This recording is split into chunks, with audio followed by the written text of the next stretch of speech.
안녕하세요. 이코노미스트 홍춘욱입니다. 이번 시간에는 어떤 시청자분께서 불황의 가격이 상승하는 자산, 다시 말해서 안전자산 없나요? 이렇게 질문을 주셔가지고 찾아보도록 하겠습니다. 첫 번째 후보는 금이죠. 금의 장기 추세를 그려놨습니다. 어떤가요? 와우, 이게 로그 차트거든요. 상당히 이렇게 오르는 상승 비율을 동일하게 맞춘 차트라고 보시면 되겠는데, 역대 금값이 가장 많이 올랐던 시기는 1970년대다라는 걸 한눈에 알 수 있습니다. 그리고 그 그림에서 음용으로 표시된 부분, 다시 말씀드려서 불황으로 표시된 부분에 금값이 어떻게 움직였는지를 한번 살펴보겠습니다. 먼저 1970년, 급락하죠. 또 73년, 4년, 바로 중동 전쟁이 벌어지면서 세계 제1차 석유 위기가 벌어졌던 시기에 국제 금값은 하락합니다. 그리고 1980년 이란 이라크 전쟁, 그리고 이란에서 벌어졌던 회교 원리주의 혁명 때문에 2차 오일 쇼크 발생했을 때도 역시 금값은 급락합니다. 1990년 걸프전과 일본의 버블 붕괴로 촉발됐던 경기 둔화 국면에도 역시 금값은 오르지를 못하네요. 그리고 2000년, 2001년 9.11 테러와 정보통신 거품이 붕괴되던 시기에도 금값은 오르지 못합니다. 더 나아가서 2008년 글로벌 금융위기 때는 급락하기까지 합니다. 이런 것들을 살펴보게 되면 국제 금값의 흐름을 경기 여건과 비교를 해보면 불황에 오른다라고 말하기는 어려워.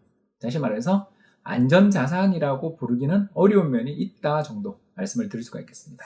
다음번 후보를 살펴보죠. 제가 항상 이야기하는 미국 국채입니다. 미국 국채 어떤가? 우리나라 한국 코스피 지수는 검정색 점선, 파란 선이 미국 국채인데 부럽습니다. 그죠? 1990년 걸프전, 2000년 정보통신 거품, 더 나아가 2008년 글로벌 금융위기 때마다 미국 달러 표시 국채가 가격이 급등하는 것을 발견할 수가 있습니다. 물론 환율 영향도 있었겠죠. 아무튼 우리 원화 입장에서 본 안전자산을 찾고 있는 거니까요. 그래서 한국 주식시장의 어떤 여건들, 이런 것들과 살펴보면 주가가 급락하는 등 경기 둔화에 대한 우려가 부각되는, 금융위기에 대한 우려가 부각되는 시기에 달러 표시 국채는 가격이 상승한다, 안전자산이다, 이렇게 볼 수 있겠습니다. 오늘 이제 세 번째 후보를 한번 살펴보죠. 바로 일본 엔화입니다.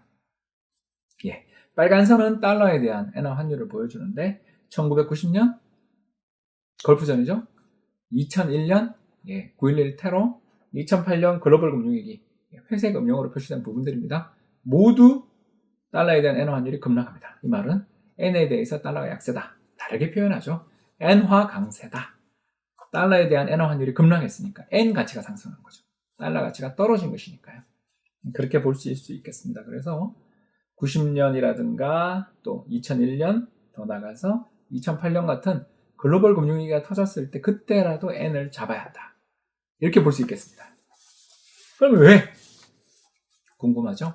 왜 이런 일이 벌어지는가? 그 이유는 바로 일본 사람들이 들고 있는 외화 자산, 달러 자산의 규모가 너무 과하다라는 겁니다. 그래서 조엔이니까 이거 엄청난 돈입니다. 120조 엔 정도를 들고 있네요. 120조 엔이면 얼마입니까? 1조 달러 이상의 돈을 해외 순자산 운용을 하고 있다는 것을 알 수 있는데, 실제 보시면요, 1990년, 2000년, 그리고 2008년에 해외에 나갔던 돈이 급감하는 거 보이십니까? 그쵸. 파란 선이 급격히 떨어지죠. 저 무슨 일이 있습니까? 해외 자산 갖고 있었던 걸 국내로 가져온다는 뜻이죠.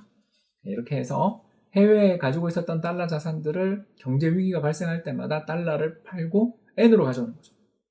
왜 그럴까요? 여러 이유가 있을 겁니다.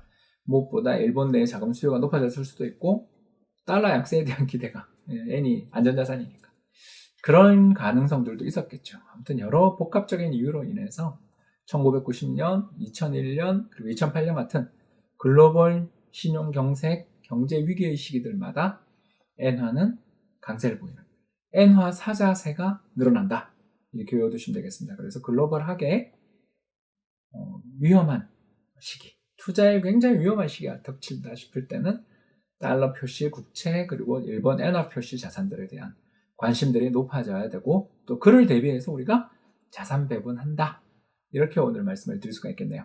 시청해 주셔서 대단히 감사합니다.